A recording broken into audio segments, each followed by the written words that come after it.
And we're going to take a live look at the Freedom Suits Memorial in downtown St. Louis. This is also February 1st, the first day of Black History Month. It was created to focus attention on the contributions of African Americans to the United States. And fun fact here, the Freedom Suits Memorial is a 14-foot tall bronze statue, and hundreds of people, remember, came out when it was dedicated to the city, but it commemorates the Freedom Suits, which were lawsuits filed by slaves against slaveholders to assert their claims of freedom.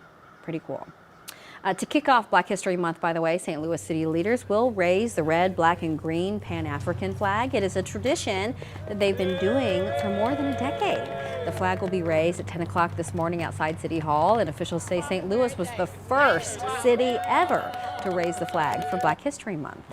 And also another fact for you this morning. Did you know Missouri is only one of 6 states to observe Rosa Parks Day as a state holiday? Now, I didn't know this. You did, and I appreciate you for that. Only Missouri and California celebrated on her birthday, though, which is actually February the 4th, which happens to be this upcoming Sunday.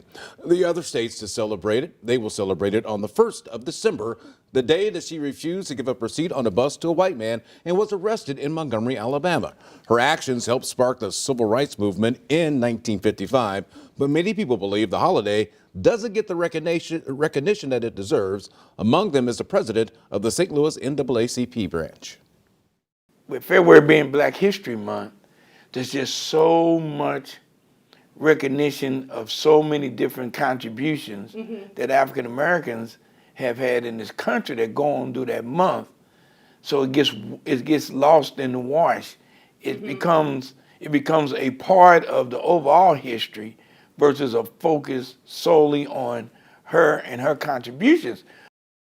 Rosa Parks' actions inspired the Montgomery bus boycott, led by a very young Dr. Martin Luther King Jr.